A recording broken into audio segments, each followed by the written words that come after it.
Kravitz. If you have not followed his Triple H horse racing podcast, you're missing out. It's one of the best podcasts in the country.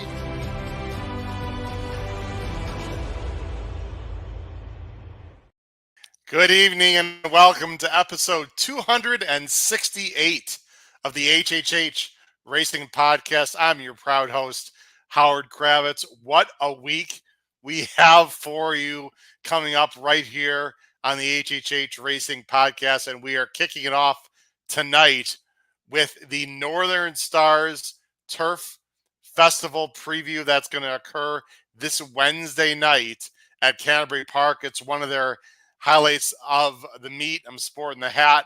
I'm ready to rock and roll. We have an expert panel to talk about an incredible night of racing at Canterbury Park in Shakopee, Minnesota this Wednesday night. Please make sure you subscribe. Hit that subscribe button on the bottom right-hand side of the screen. We're expecting to have a lot of new viewers here, especially hopefully from the Twin Cities, Minneapolis area. So if you are not familiar with the HHH Racing Podcast, smash that subscribe button. We'd really appreciate that. Also, hit that notification bell so that you know when new content will arise. We have a lot of great shows going on this week. And also hit that like button. Every time you hit that thumbs up button, it tells the YouTube algorithm this is a great show and will send people to this YouTube channel. So we'd really appreciate it. You can follow me on Twitter on the bottom of the screen there on my name tag at HKravitz. And scrolling right now, there it is right there, hkravitzhorse@gmail.com is my email. You can listen to us on Apple Podcasts, Spotify, and Anchor. Power Picks, learn about our Power Picks tip sheet. Both of our plays of the week at Ellis Park and Monmouth both hit last week, including Salute the Stars, our top pick who upset Kings Barnes for Todd Pletcher. Look below the video player for a great Power Picks tip sheet. And breaking news, I have a special tip sheet just for Canterbury Park Wednesday night that all the subscribers will receive. If you want to receive it, it's about 4 pages of detailed info about Wednesday night, even more than you'll get on this show. If you want that, you need to subscribe. Look below the video player for information through Patreon. We also have a great website, hhhracingpodcast.com, with articles, write-ups, pictures, everything you want to know about the podcast. Please check that out. Now, as you see scrolling at the bottom of the screen there, we have 3 shows coming up after tonight. Tomorrow morning, bright and early, 9:15 Eastern Standard Time, we are going to be covering live Royal Ascot first 4 races, 3 Group 1s and a Group 2, with our good friend and excellent punter from the UK, Davey Lane, will be here. If you want to get great coverage of Ascot, don't watch NBC. Don't watch the other major networks. Come here. We will get you winners. HHH Racing Podcast live, 9:15 Eastern Standard Time for the first 4 races at Royal Ascot. Then Wednesday night, Bettin and Boozin will be on at 8:15 Eastern, and I will be at Canterbury Park live reporting from the paddock and for the winner's circle. It's going to be a lot of fun, very exciting. So please make sure you come back here Wednesday night, 8:15 Eastern, for exclusive coverage of Canterbury Park, the last 3 stake races that we're going to be talking about tonight, races 6, 7, and 8. And then Thursday night is our flagship show with Pete and Paul at our normal time, 8 p.m. Eastern. Anyway, we've got a big week. Check out our podcast on YouTube for more details. Really quickly, we've got Ralph Conti is here. Let's pick a lot of winners. That is our plan. A-Roth is here also. And we also have Joseph Alalazan here and ready. Howard, love the upset. Yeah, we'll give you some more upsets, hopefully, for Wednesday night. I'm sure some trucks are going to be live. All right, let's bring on our expert panel. They are waiting backstage. First of all, let's bring on from the Saratoga Special, the great Commonwealth of Massachusetts, and winner of this year's Grade 1 Gamble at Keeneland, Mr. Paul Halloran, and a fantastic, talk about great journalists, Paul. We've got another one coming on right now. He covers horse racing like a glove for the Star Tribune in Minneapolis. He's been on here before. We are very happy to have back on Mr. Jay Lietzau. Guys, Northern Stars Turf Festival. How are we doing tonight? I'm great. How are you? Hey, Jack. Good, doing good, Jay. Good to see you again. Glad you're on the show. We're expecting Angela. I'm not sure. Maybe something's happened. Jay, are you aware of anything going on with Angela? Because we're expecting to have her on. No, I have not heard of anything. Maybe it's technical difficulties. Hopefully that's all it is. Yep. Hopefully we'll have Angela Hermann on as well, who Jay I'll be working with as part of the STEAM team Wednesday night. Of course, Kevin Gorg and Paul Allen and Angela Hermann, they do a great job. Jay, for those people that are not quite familiar with you, tell everyone a little bit about yourself and how long you've been covering Canterbury Park, specifically for the Star Tribune newspaper. Yeah, I've been going out to Canterbury since about 1986, senior skip day of my senior year of high school. Nice. Went out there and kind of fell in love. Been covering Canterbury since this is my third summer, so kind of after COVID. There was no real coverage. Even though Canterbury is running, there was nothing. They weren't doing picks just because the attendance was down and those type of things. But I have to give the Star Tribune credit. They could have easily stopped doing the racing coverage, and they continued to do the picks after COVID, and I'm very happy for that. And they have been a supporter since day one for Canterbury. And I know there are a lot of newspapers that have kind of dropped the horse racing coverage or the daily picks or the morning lines and those type of things. So, if you're in the Twin Cities here, please support the Star Tribune because they do support Canterbury Park, and they have since day one. Paul, it's so important to have your local newspaper covering it. And Jay, if you don't know, Paul is a journalist for the Saratoga Special. He's award-winning journalist, I may say. And he's working on a book about Cody's Wish, by the way, Jay, as well, which has been an exciting journey through this podcast. So, Paul, it's so important to have local newspapers cover the track because, as Jay said, unfortunately, it's starting to disappear. Yeah, well, that's where I got my start at a small paper outside of Boston, the Lynn Daily Item. And it's also important to have a racetrack to cover. We covered Suffolk Downs until Suffolk Downs did not exist anymore due to the rampant corruption of Massachusetts politics.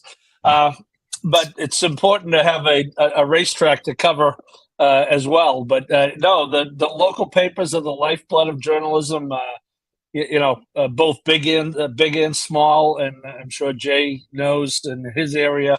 I know in our area, they're dropping like flies, and it's sad to see. But certainly, when you have a paper the size of the Star Tribune maintain their commitment to racing, it's a big deal. I mean, I grew up reading Ronnie Indrastano in the Boston Globe and Eddie Gray in the Boston Herald. Eddie now works at Gulfstream, and you can't find any. Even when Suffolk was still running, at the end, there was very little. So hats off to you guys, Jay, for keeping it up. Yeah, actually, Steve Davidowitz did the first few years at Canterbury Park. So, Canterbury Downs. Met him at Saratoga. Yep. I have on my bookcase over there, I have a signed copy of his book. Yes, I would say for any beginning handicappers, Betting Thoroughbreds is one of the best books you can read early on. Because, again, he was covering it early on and gave us a little exposure, so that certainly helped Canterbury in the early years.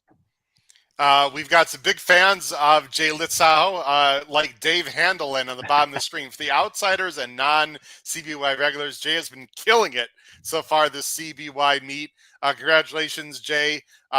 We know the field size has been a little bit small, but you can still find price, of course. And question for you, Paul, from Richard: Cody's Wish still being pointed to the Whitney by Bill Mott? I'm hoping. I have no inside information.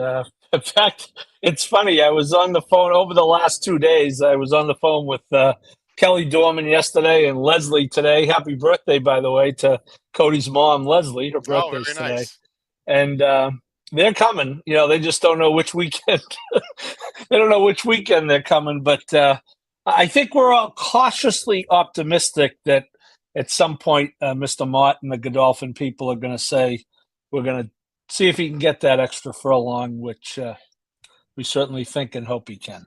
All right. Well, let's go ahead and hopefully he will. That's going to be very exciting. Guys, we got a huge night at Canterbury Wednesday night. It's one of the premier nights. There's so much going on. Let's first talk about just the details of the night, some horizontal wagers, Jay. they're available. The wonderful media relations director, Jeff Madej, sent some information over for me. So we're going to use some of the slates there. So let's take a look at this here. First of all, Jay, great lineup. The Northern Stars Turf Festival, it's actually 6 stake races, but you see the first 5 are on the turf. A lot of them are 75K, the Canterbury Derby, 100,000 in the kitty. Jay, it's a great card with some really nice fields and top-notch connections also coming. Absolutely. You know, we have our kind of some of our local stars here running in some of these races, and then you have some shipping in. So it's always a handicapping puzzle when you have those new ones coming in. But it should, you know, we're looking for value most of the time, and the fields are a little smaller than last year, unfortunately. But again, we'll find some prices in there somewhere. Oh, we'll find prices for sure. Let's talk about some of the horizontal wagers that are available. We've got the 50-cent all turf pick 5, 10% mandatory payout. 10% takeout, mandatory payout. Jay, this is an industry low 10% takeout. Kudos to Canterbury Park for having a low takeout and getting money back into the hands of the bettors. This is a bet you have to play. Yes, definitely. I mean, if you are a turf player, you cannot pass this up on Wednesday night. I mean, 5 turf races, 10% takeout. And again, this is kind of the first year Canterbury's kind of offered kind of those similar to what Keeneland's done, kind of the all turf ones where you kind of skip races and those type of things. But I think it's great. You know, it allows you to just to bet on the best of the best in those 5 races, and they're all on the turf. So again, if you're a turf player, I mean, it's a must play. Oh, for sure. And that's not the only horizontal. Speaking of what Keeneland, was sort of copying that here at Canterbury, but I think it's a great idea. The $1 all turf pick 3 races 4, 6, 8, Paul. So it ups the increment, but it's a pick 3. So it sort of acts the same as a pick 5 in terms of the dollar amounts that you have to play. Yeah, I think it's really critical that people support this. You know, we all like to complain about takeout because typically there's a lot to complain about. You know, it's a Wednesday night. There's nothing going on. You know, people really should reward a track for making this type of move. 10% takeout is incredible.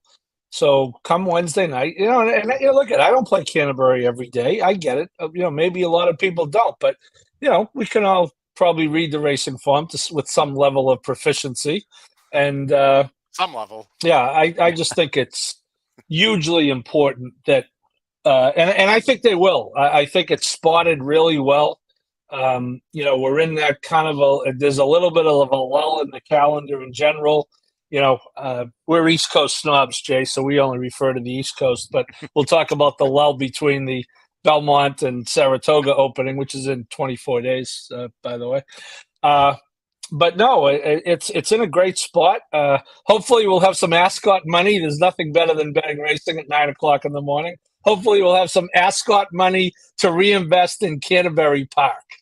There you go. There's never a bad time of day or night. Correct. Be betting the ponies. All right, so let's go ahead and start looking at the card. Now, on tonight's show, we're only going to cover races 2, 4, 6, 7, and 8. Again, 2, 4, 6, 7, and 8. These are the 5 turf races that make up the Northern Stars Turf Festival. So I have a special slate here, Paul. We're not using Equibase. We're going to use something special from Canterbury Park.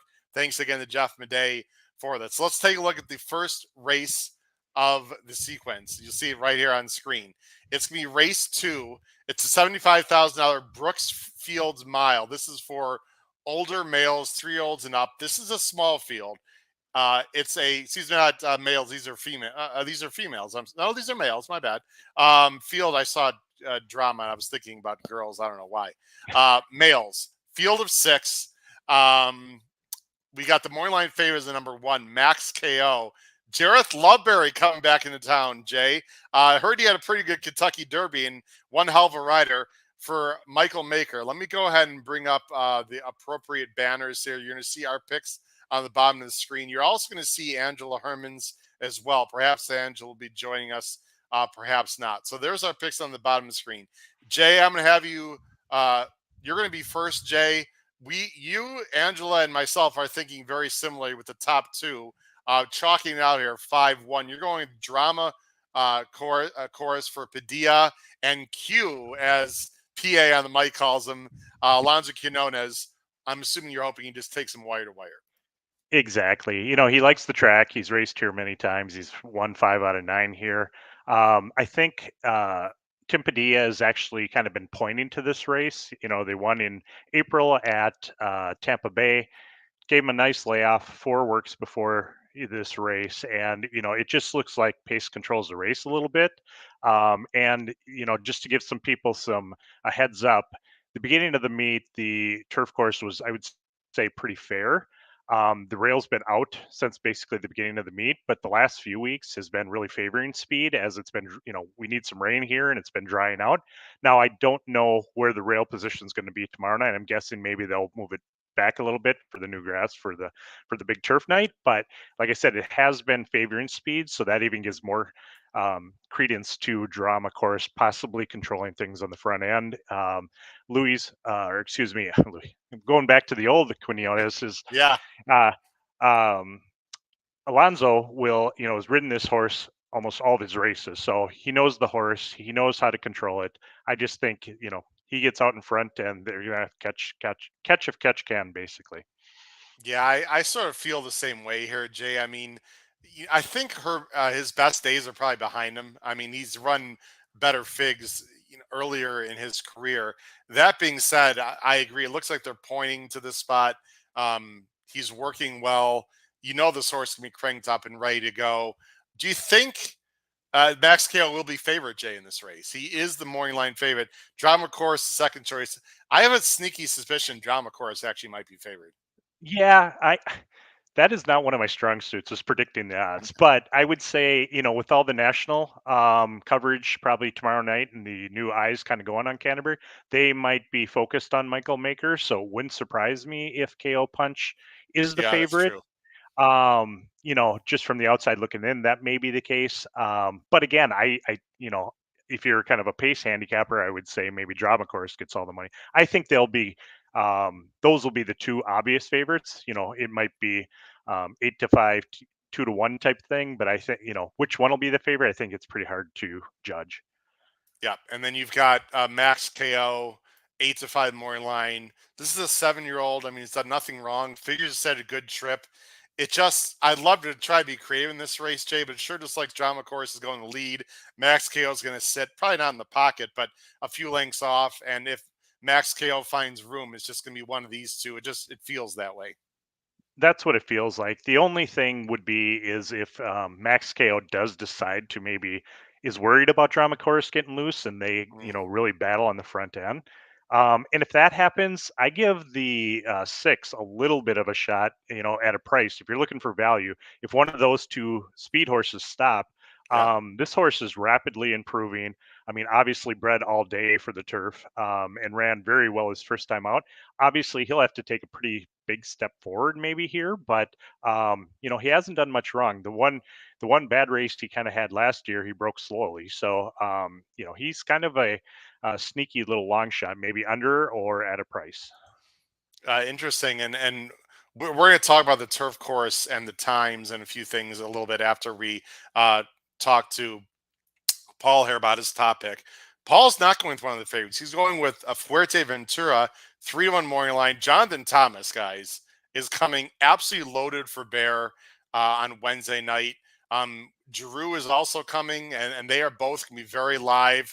This wasn't a Bobby LaPenta pick here, Paul, because his favorite Catholic boy, of course, was owned by LaPentas. But this horse on its own merit has a shot if one of the top two falters, Paul.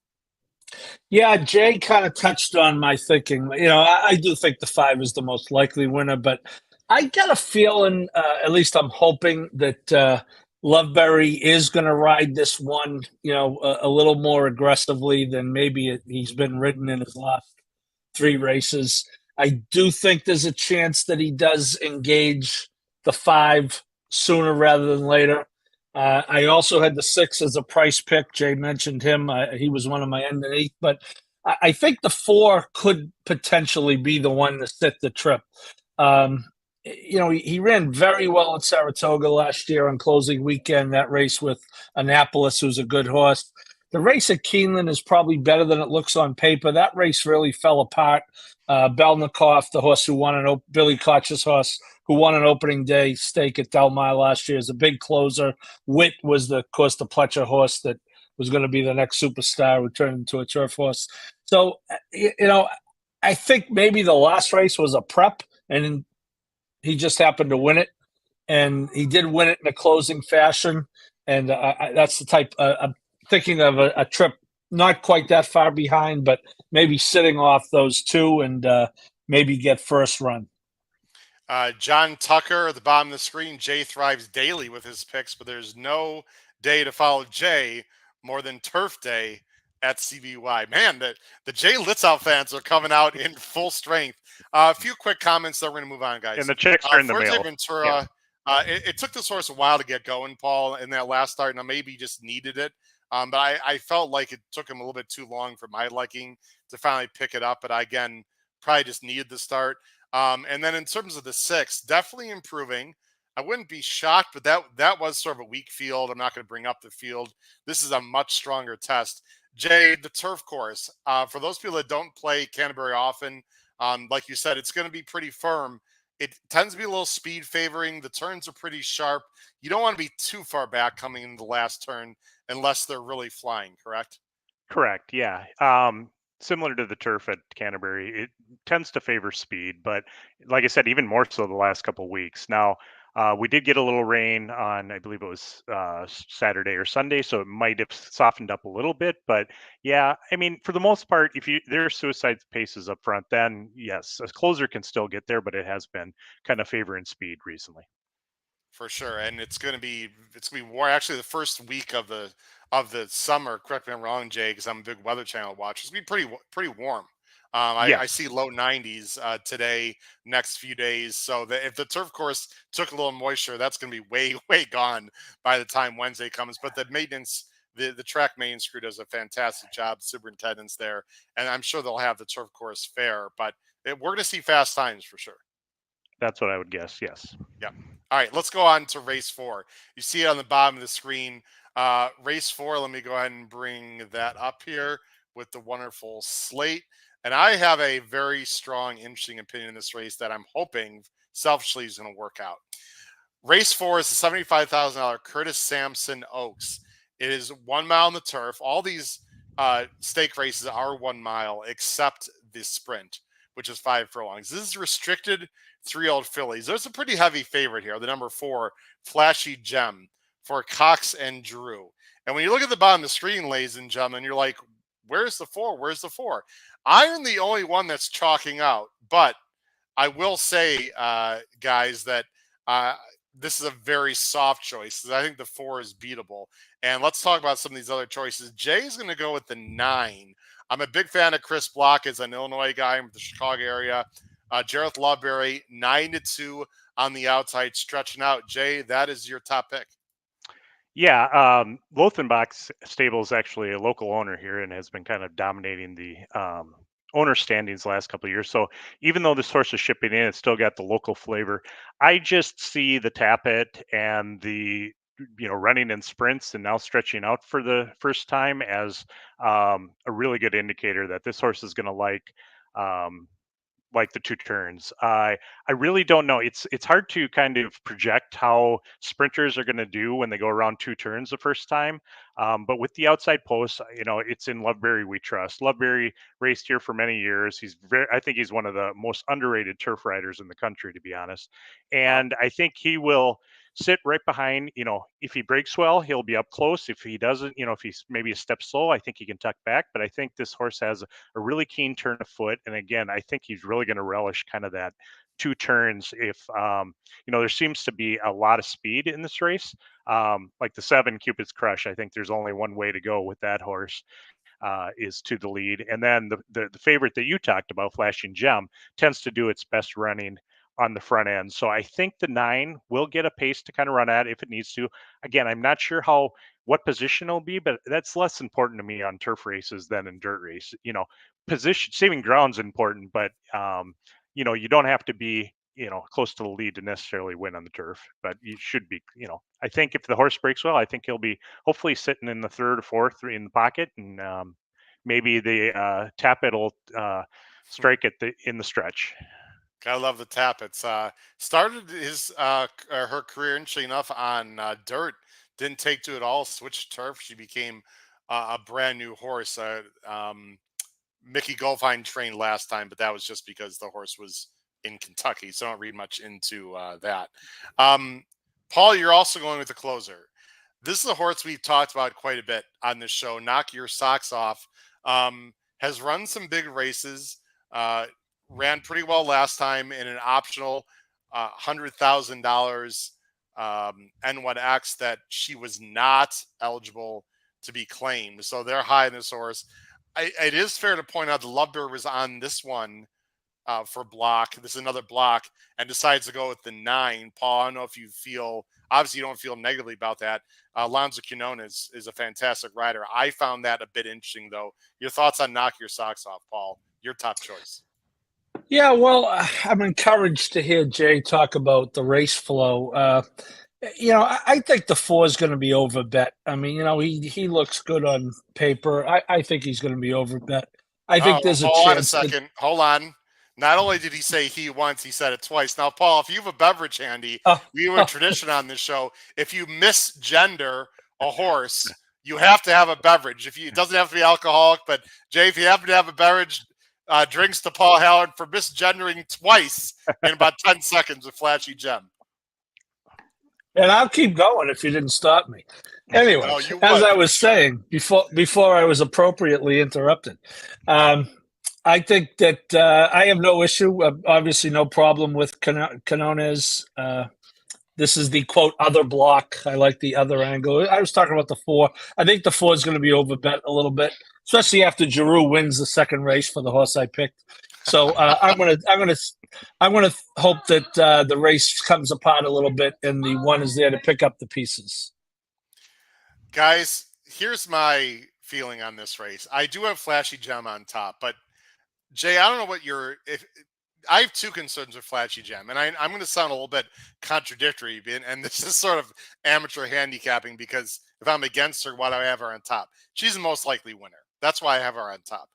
There's 2 concerns I have. First of all, I think there is a little speed in this race, but you know what? It feels to me, Jay, that she's the need the lead type. I mean, she doesn't pass horses. Now, that being said, if you look carefully, I mean, she's been in a $300,000 stake at Turfway, losing to a really good horse in Botanical, who just won last time, and then lost in a grade 2 on Derby weekend. So she's tons the class. But you know what, Jay? I don't know if she can pass horses, and if this 7 fires out hard like I think she will, and I heard she's actually training very well on the turf too, and this is an interesting horse also. Can Flashy Gem pass even decent horses on this turf course? That's the big question. Yeah, I mean, I think if the race setup is perfect, I think the horse probably could. Just, with the class, the other horses might back up and she might inherit the lead. But the question I have with her is that, her only win on the turf, she got loose going 49, 49 and change at Ellis, and, was clear and probably didn't beat a very tough field in that race. 10 looked like they really liked the Tapeta at Turfway, but to your point, if the horse doesn't get the lead, I'm just not sure what kind of, if this horse really likes to dig in. I think this horse seems to need to have stuff her own way. And that's why in the paper, to your point, I picked it 3rd because I wanted to maybe poke some holes in her. And I said she was a vulnerable favorite because I think she'll get played quite a bit with Giroux and Cox, obviously, and to Paul's point, if Giroux wins the first, it probably even get more play. But I just don't think I played this horse actually on Derby weekend and was not very happy with the results. So it may be a little personal, but I just think this horse, for the price it's going to be, I think it's vulnerable. We don't hold grudges on horses, do we, Jay? Never. We never do that. Jay, this is one of my price plays of the entire night. And Paul, and I feel very strongly about this horse. If this horse wins for me, or at least comes in 2nd, or at the very least 3rd, I'm going to have a good night. I'm a big fan of this horse, and it needs a little bit of explaining because the number 2, Leopardess, looks slow on paper, and she's a little slow on paper. But let me give you some rationale. This is the closer, guys, that I want. She's very well bred. This is Jonathan Thomas and Bishiza for a very good ownership. Sired by Bobby's Kitten, who of course was the Breeders' Cup Turf Sprint champion, and the dam. There's British breeding on the dam side. The dam sire Archipenko won $2.4 million. I think this horse has a lot of talent. I have to show this replay of her maiden breaker. Now, obviously, this is a huge step up in class, Jay, but she's the 6th in this race, and the way she does it, this is just a monster. And I mean a monster close. She's right here. She's tucked on the inside. And again, I know this is a weaker field, but she gets shuffled back to last.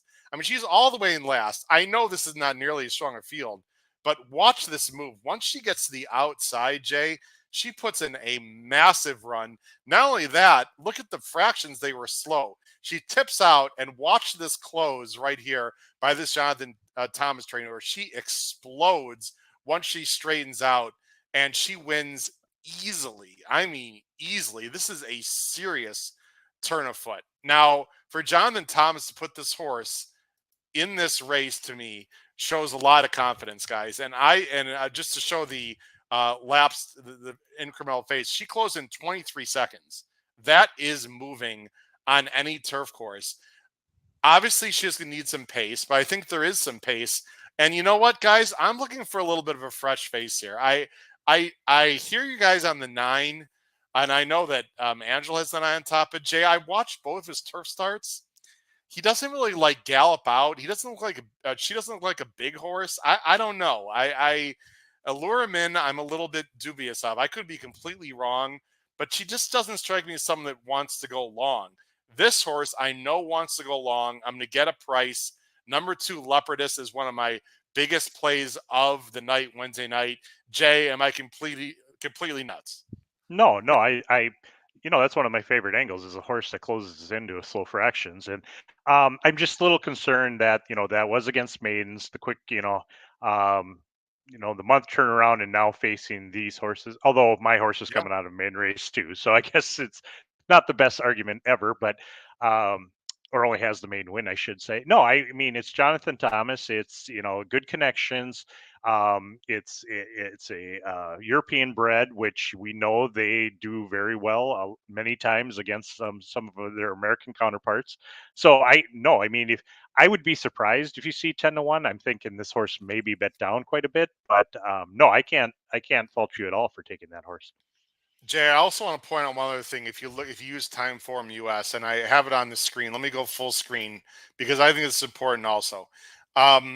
The horse that came in second, uppercase, increased her buyer by 9 points. You see it on the screen. Mm-hmm. Look further down. The horse that finished in 7th increased her buyer next time 15 points. And the horse that finished in 8th, Paul and Jay, increased her buyer by 11 points and came back and won. And the second to last place horse also increased her buyer by 16 points. These are important things to point out. I don't know if it's going to work out. For maybe that number was a little bit light, Jay. I don't know. If she gets any kind of trip, I think she's got a huge shot at least to getting the money here. Absolutely. Yeah. I think that's always a good angle, because we all know that there's a lot of buyer numbers that they need to, or speed figures, or whoever's doing them, a lot to do. And if you can find, maybe a discrepancy that's out there, I do that often too. Look to see kind of what the runner's buyer was before that race and after that race, and see if it's kind of an outlier. That may indicate that buyer, I always say buyer, I should just say speed figure. That speed figure may be inaccurate. And, a lot of times you can find value when that's the case. Yep. Let's see what Kevin Gorg has, guys. We're going to bring a very short video here with sound. This is Kevin Gorg, great analyst at Canterbury Park. This is who he likes in race 4 Wednesday night. Northern Stars Turf Festival. What a night of racing it's going to be. One of the big stakes races every year is the $75,000 Curtis Sampson Oaks on the Turf for the girls. It goes as race 4. It also starts the new wagering opportunity at Canterbury this year, the $1 all-turf pick 3 with a 14% takeout, and there's going to be a hot favorite in here. Number 4, Flashy Gem, trained by Brad Cox, ridden by Florent Giroux. drops out of a great the weekend of the Kentucky Derby, a must use in that all turf pick 3. But I'm going to try to get around this horse with the outside horse, lure him in. Jareth Loveberry, one of our own, a former champion rider here at Canterbury. Boy, did he give two fills a brilliant ride in the Kentucky Derby. He's an aggressive rider, and he's got a turf sprinter that's stretching out here, and I like her chances. Her daddy is Tappet. She's a Lothenbach homebred, and she has that stalking speed out of those turf sprints where she's going to be right there pressing the pace. And even though this outside post is no bargain, she looks like a horse with her natural foot that can put herself in a good position at this quirky turf course. And we've got a regular rider here at Canterbury over the years that knows how this turf course plays.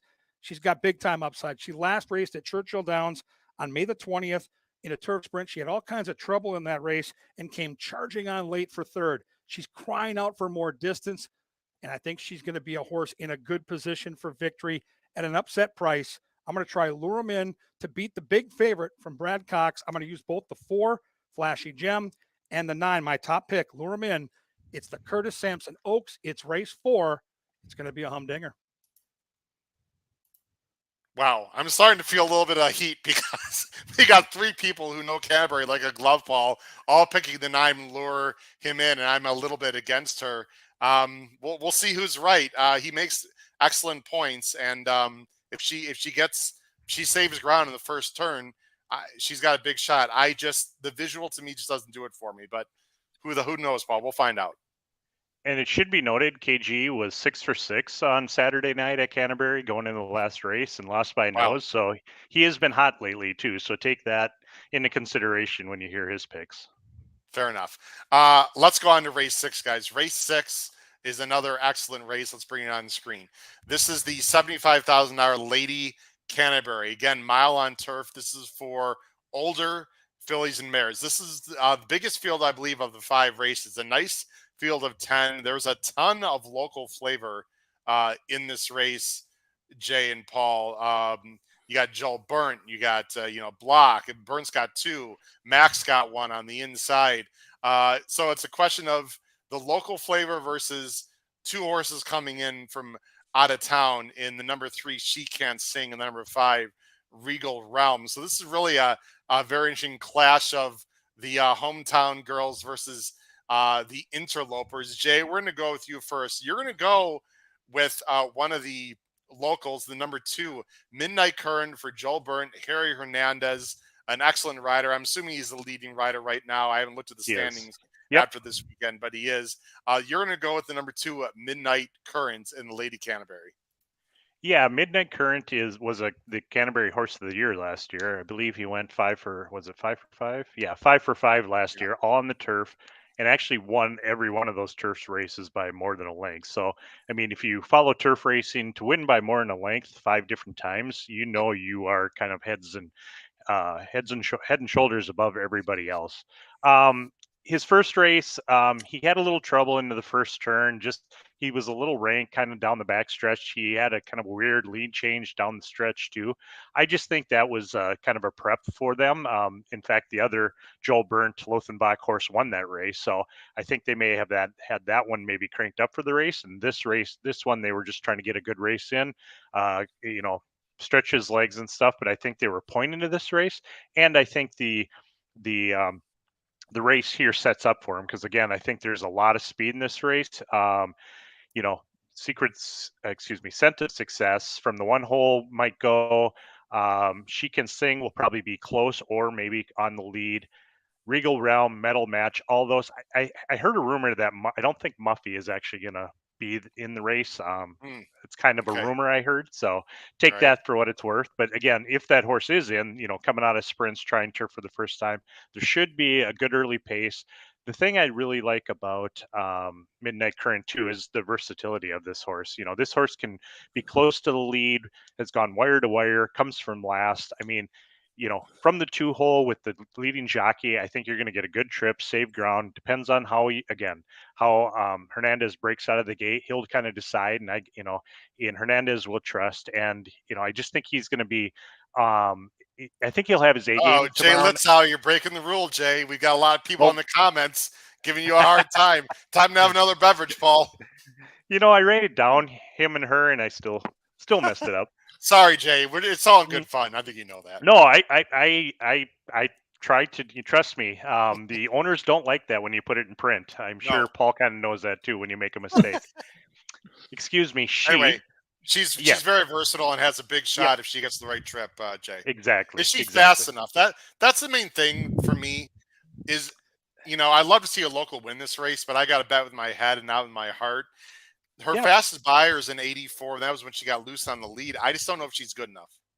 Yeah, I mean that is a very good question. Again, Jeff Madej, by the I way. think.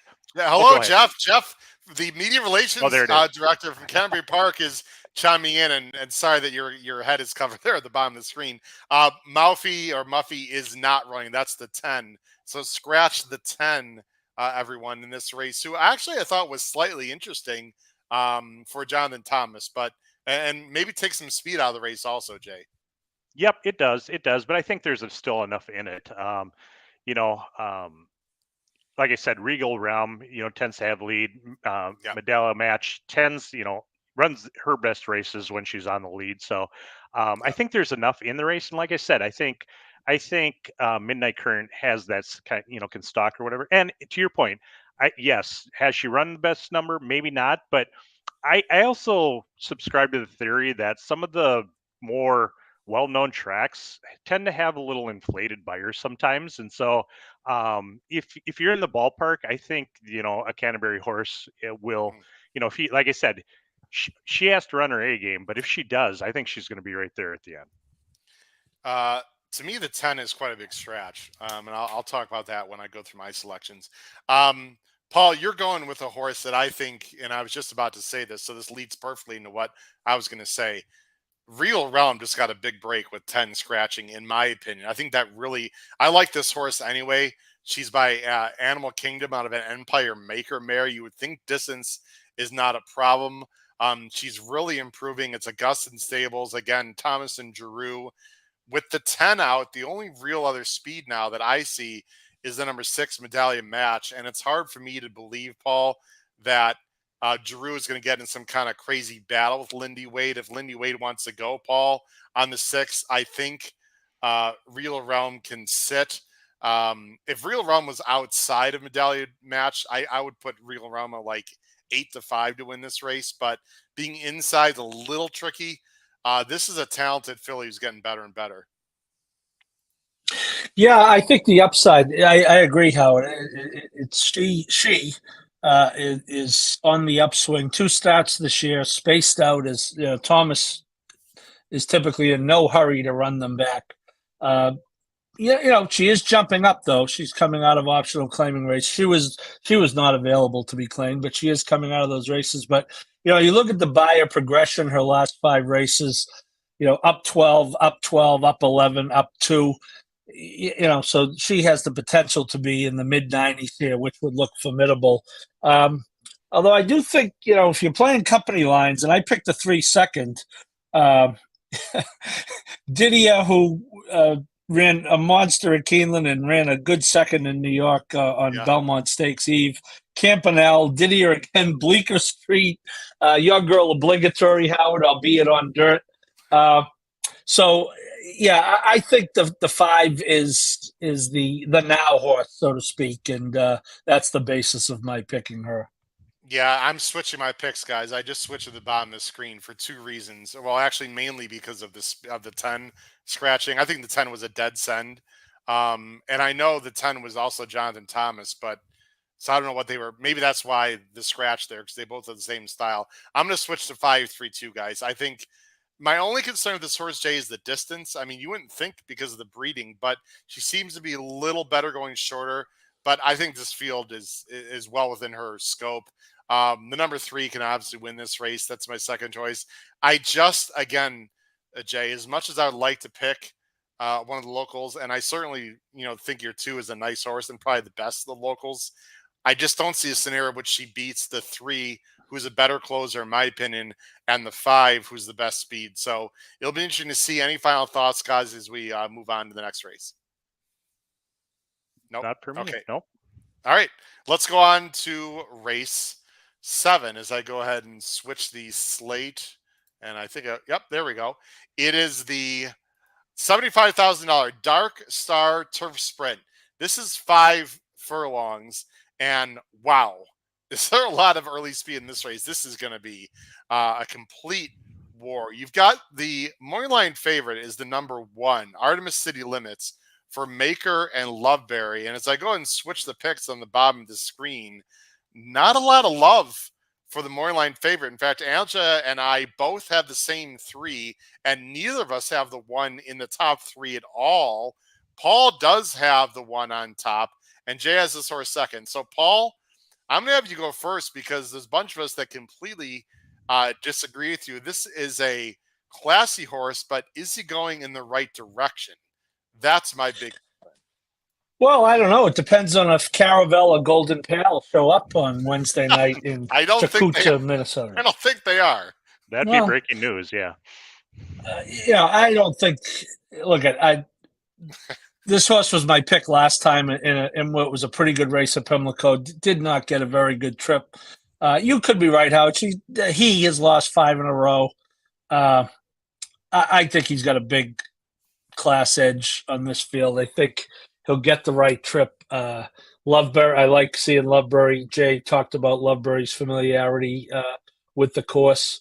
And as far as him not finishing on the board, I'd love to be able to get some of that action. So if you know anyone who's taking action, anyone who picked the 1 not to make the board, who might be taking action on it, could you give them my home phone, cell phone, text, and email? Listen, I hear you. I mean, his last 2 trips have not been great, but they haven't been bad. These 80 buyers, if those are right, I don't know. And here's my thought, Jay, and I'll let you speak for yourself. Normally you'd say, well, it's a big drop in class. That's a positive. There are a lot of other spots for them to come here. No disrespect to Canterbury, but based on who he's faced, it's almost like they're trying to just find a spot for him, that's a lot easier. And to me, it's a little bit of a negative. I don't know how you feel about that, but I guess he can win. I don't like the direction he's going. No, Maker has historically had almost a horse in every one of these races over the years. So it's not unusual for Maker to send a horse here. So I wouldn't, discount that too much. I think if the horse, maybe they're just trying to get some confidence in the horse too. To Paul's point, he has been on a 5-race losing streak. Maybe they wanted to get some confidence. I'm just concerned, to your point that there's a ton of speed in the race, and this horse has not been breaking as well as he did last year, and he gets the 1 hole. Yep. I'm just worried, that first turn, we all know comes up pretty quick and 5 furlongs. And that's my concern there. I mean, if he breaks well and, has a half-length lead going in the first turn, he's probably the one to beat. But I just think there's the potential that maybe he's maybe on his downside a little bit, or or likes the New York circuit a little bit more and kind of those sweeping turns. I don't know. But I think if he runs his race, if he runs his A game, I think it's over. But again, we're looking for value. So I actually landed on the 7 horse, kind of the speed of the speed in my book. Plain Talk. He took second in this race last year, had like a 3-length lead. Comes into the race fresh this year. And again, those people that don't necessarily follow Canterbury, Mac Robertson has been dominant, one of the dominant trainers for, as long as I can remember. So he knows this course. When he puts them out, they're usually live. And I think this horse is just going to gun for the lead. Was coming out of the 11 hole last year, the 10 hole, and now is in the 7 hole. I think there's a little less speed than last year. So I think he might have a chance just to steal it on the front end because, again, I can kind of poke some holes in some of the closers that, like Mark of Z, I just don't think he's on his A game right now. He seems to really run well at Keeneland, but other than that, he's kind of been, kind of running in place a little bit. And I'm not one of the other favorites, the 4 High Front, got a perfect trip last time and still barely won. So again, I think that horse is probably going to take a lot of money. So again, I'm looking for a little price here, and I went with the 7 Plain Talk. The 7's interesting. Minister Soul, by the way, from Richard Avalar, West Coast horse. He's been running at Canterbury.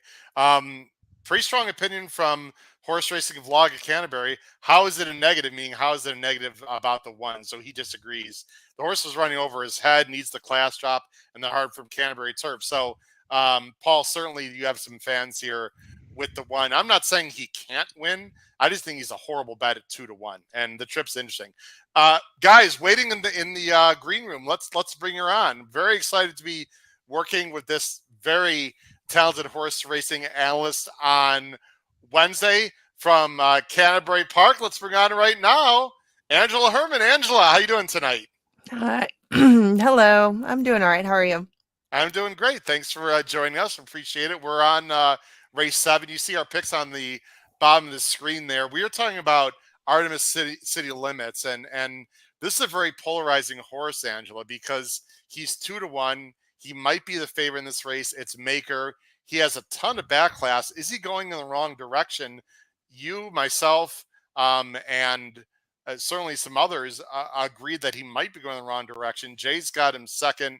Paul Halloran, who's a wonderful co-host here with us, has the source on top. The overall thoughts on Artemis City Limits? Obviously, you have some questions here. Yeah, I don't have too much of a strong opinion. I'm actually just playing against Artemis City Limits. I hate the rail draw for him, and he just hasn't looked the same at all in 2023. So I have a lot of options outside of him, but just a 5-furlong turf race that's loaded with quality, I didn't want to limit my options, especially when they're going to be at good prices because of the presence of the rail horse. But like I said, I just absolutely hate that rail draw for him. So I'm loading up and seeing if it doesn't cause him enough problem where he can be upset. I like Mark of the Z. I like this pick. Paul's got him second. I have him second. I have mad respect for E.T. Baird, who's coming in. I think this is his only mount of the night. I have to check that, but I believe it is. This is one of the few closers in a race loaded with speed, Angela.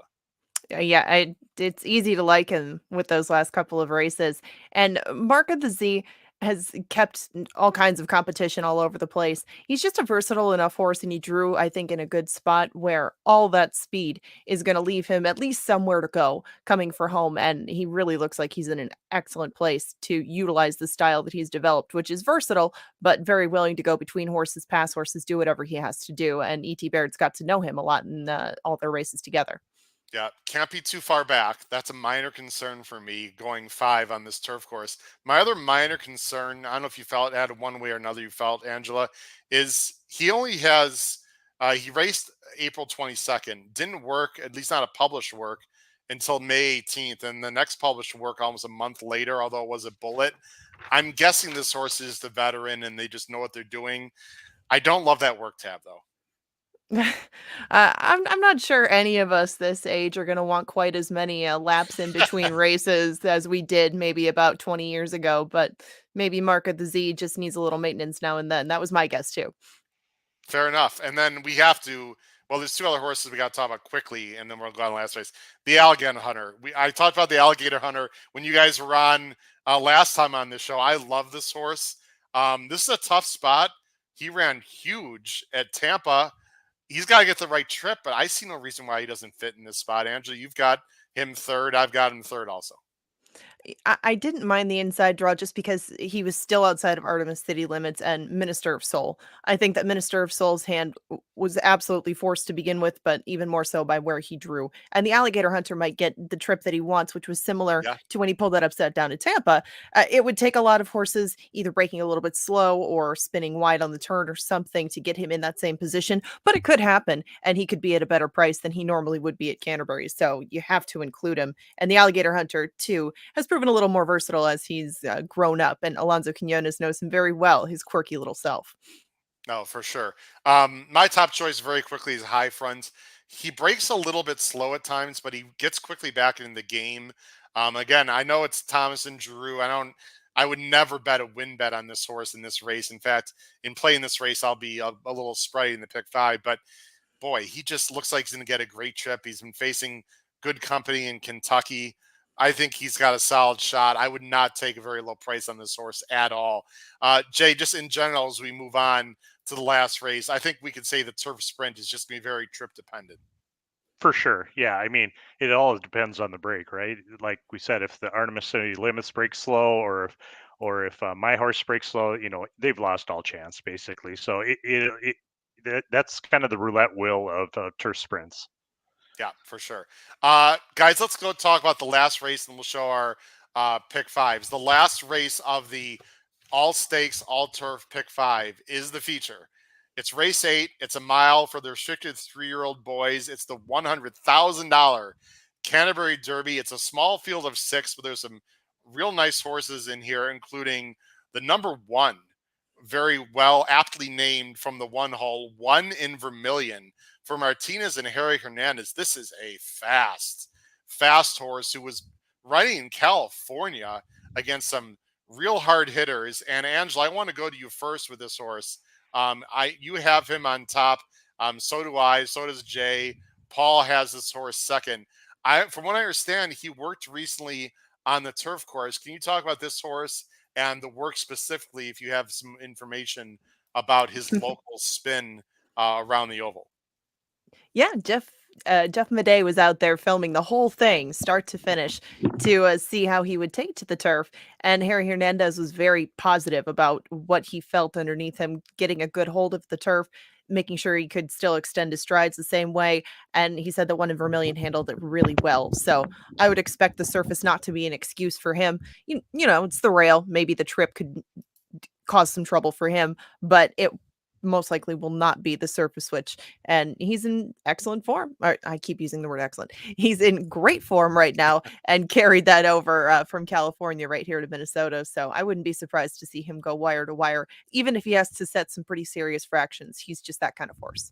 I mean, Angela, he was in the San Antonio Derby against Practical Move. He was in the Sunland Derby. This is just a very fast horse, but, and there's a big but here, coming back quickly, number 1, Angela, and number 2, no turf breeding. Now, maybe this Calbridge is good enough and doesn't matter. I don't think he's a slam dunk, and I think he's going to be bet like he's a slam dunk. I'd say up here, there is some good turf blood, but you can't be quite as picky as you would normally. You just don't always get some of the cream of the crops, and maybe some horses surprise you more often with their pedigrees than not that they can take to something. And Army Mule could turn out to be any kind of sire, and I think that they'll prove to be versatile horses, and I think that One in Vermilion will be a versatile horse. I don't know if turf is going to be his favorite thing in the long run, but he seems to be handling it well enough, and I think he's found the right spot to give it a try. Golden Bandit, Angela and Jay, ran huge last time. I know it was a main special weight and didn't beat much, but that was really impressive. This is, Barry and Joni Lietzau putting this horse in there. The big question for me in this race, Jay, is how much will the 3 press the 1? Is the 3 just there just to get second place and will let the 1 go? Or do you really think the 3 can put it to the 1 at some point and has a chance to win? I have a hard time believing they're just here for show on Wednesday night. No, I agree with that. I just don't think. I think it would be suicidal to go out early with that horse, with the 1. So I would guess they'll just kind of sit second. There's not a ton of speed at all in this race. Yeah. So sitting second, and then again, maybe you think the 1 won't handle the turf and might tire late, which it has in a couple of its 2-turn races, albeit against much better. But they, and the second place check isn't terrible for this horse on a horse that was claimed for $12,500. So, it ran a big race, and why not bring it back and see, take a shot. I guess the question is, when is Barrios Lopez going to push the button, right, guys? Because if he pushes the button a little bit early, might set up for something else. If not, it's probably 1-2 around the track. Worthington is a horse that I'm against. Jay and Angela are a little Luke. I guess a little Luke cold would be a fair word to say. 2-1. Paul, this horse figures to sit a great trip. Does he have the upside to win this race? Is my main question. Well, I think I do think it's 1-2 or 2-1. I think the 1 is the most likely winner, but I default to the late great Harvey Pack about not betting the favorite who's doing something for the first time. So that was my reason. Not that the 2 is going to be any type of price, but I think he'll be a little higher. I do believe one of those 2 is going to win, and think the 2 is going to be a moderately better price. And I'll wait to see the 1 prove it on turf. Yeah, I'm going to use the 2. I just he figures to sit. If he was on the outside, I wouldn't like him nearly as much. But you know what, Jay and Angela, I mean, it's hard to believe he won't sit a perfect chip off the 1 and 3 just in the pocket and then make his move. I just don't know if he's good enough. That's my Yeah, main thought.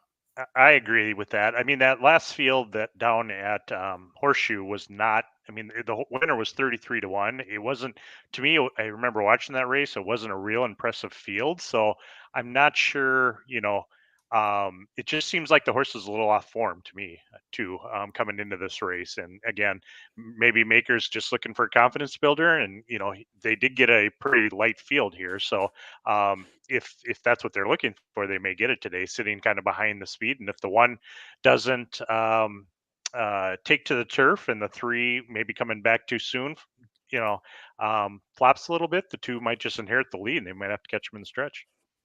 It's going to be interesting. I just have a hard time believing they're just going to let the 1 just cruise on the lead and just win easily. That being said, maybe he's just too fast and too talented. Guys, we're going to, before we show our pick 5s here, we're going to wrap it up by showing Pia and the Mike, Paul Allen, and his very quick video preview of who he thinks will win this year's Canterbury Derby as I go ahead and bring it up on the screen. This is Paul Allen, track announcer, and his opinion with sound of the Canterbury Derby.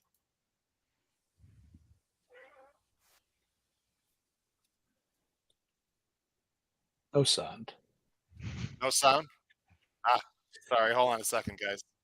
Howard, I am going to jump. I apologize. I did schedule something at 9 o'clock. Oh, no problem. Sorry about you that. You can read my losing pick 5 ticket to the masses. Okay, I'll do that. Thanks, See you, Paul. Jay. Yep. Take care. Take care, Paul. Bye. All right. Sorry about that, guys. Let's try again with sound. Let me know if it sound works, Jay and Angela. Okay. Your announcer, Paul Allen. And, there it is. Good. Yep. Derby for $100,000 is race 8 this Wednesday, and at about 8:40 in the evening Central. Now, here in Shakopee, Minnesota, we have a nice local flair in this race. For instance, number 1 in Vermilion. This one debuts on the turf with Harry Hernandez, the leading rider from last year, and could be any kind. This is a very nice racehorse. Then Golden Bandit is owned by Barry and Joni Butzo. This one just won by 5. And Coffee Caliente on the outside is ridden by Alonso Quinones. He rides here all the time. So excellent local chances in the 100 grand at Canterbury Park Derby. But I like an outsider because I think all the locals are going to beat each other up near the lead.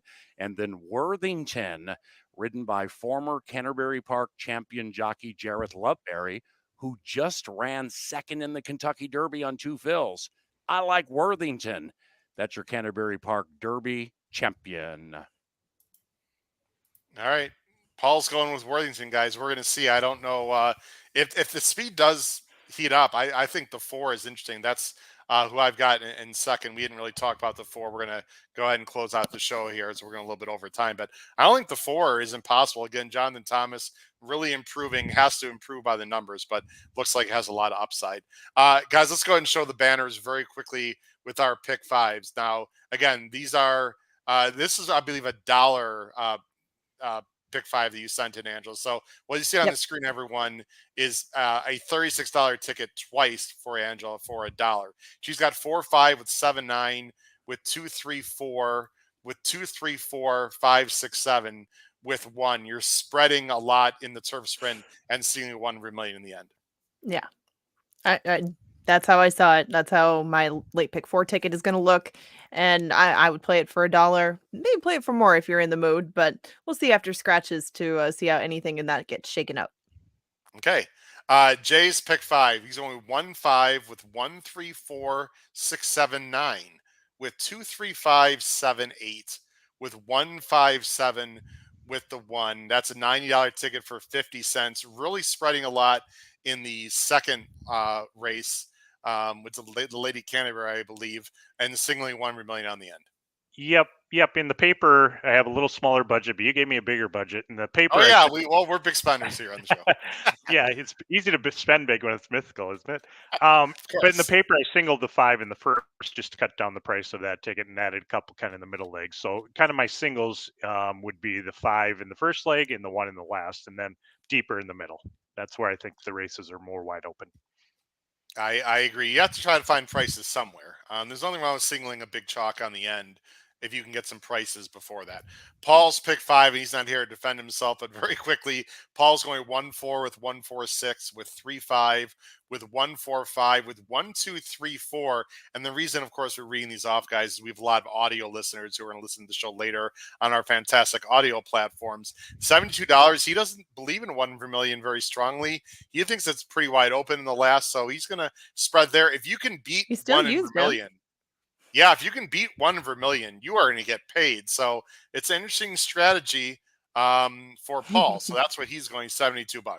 Here's my ticket, ladies and gentlemen, and hopefully this will come in for yours truly. It's an $84 ticket. I'm going 1-5 with 1, 2, 3, 4, 6, 7, 9 with 3-5 with 3-4-5 with 1-4. It's an $84 ticket. I'm going chalky in the first leg and chalky in the third leg. I know the third race is a leg is a big field. I just think the 2 interlopers just are going to be too classy for the locals. The second race, guys, I think that's the flashy gem race. That's where I really want to beat the favorite, even though I know I had her on top, but it's very lukewarm. And Angela, the 2, which you and I will talk about hopefully on Wednesday night on the simulcast feed, I love the 2 as a price in the second leg. I talked about her on the show here. You can go back and listen to it, or I'll repeat some of my thoughts, of course, Wednesday night. And I'm really looking forward, by the way, working with you on Wednesday night. That should be a lot of fun. And then I'm going to go 1-4 in case 1 Vermilion gets pushed or doesn't quite handle the turf. I think the 4, which is the closer for Thomas, has some upside. I know that he needs a lot of things to go his way. I'm going to go 1-4 on a smaller ticket, though. I would single 1 in Vermilion. Guys, this can be a great race night Wednesday night. Any final thoughts, Angela? I know you joined us late. Any thoughts on the earlier races? Of course, we're going to be talking this Wednesday night on the simulcast feed. We already talked about, Angela, early in the show about the wonderful horizontal bets that are available. It's just going to be a great night of racing. I'm very excited for these nights. I mean, there's just so much, and every little piece has to go right, but so much is planned out for it. It'll be really fun to see it all come to fruition. There's been a lot of planning put into this, and hopefully everybody shows up and makes it into the race card that it looks like on paper. And we talked about the steam team. The weather's going to be a little steamy also. So a little bit, yeah.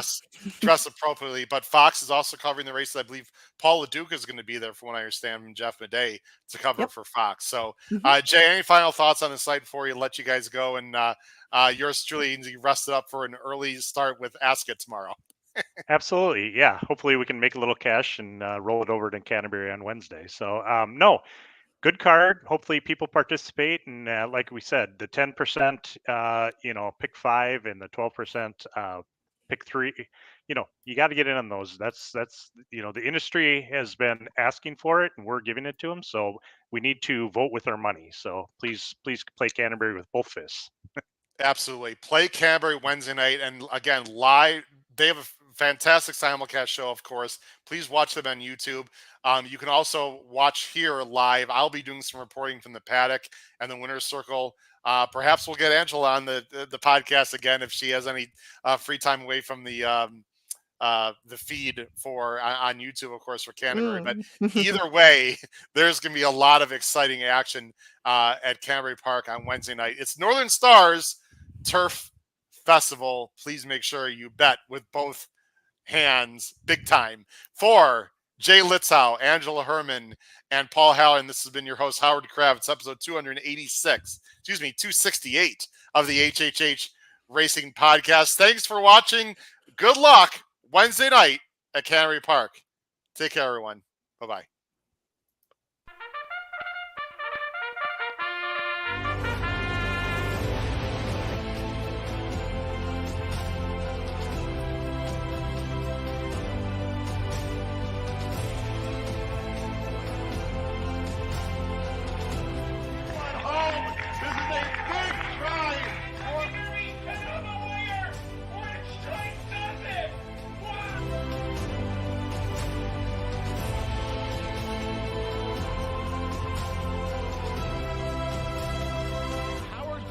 If you have not followed his Triple H Horse Racing podcast, you're missing out. It's one of the best podcasts in the country.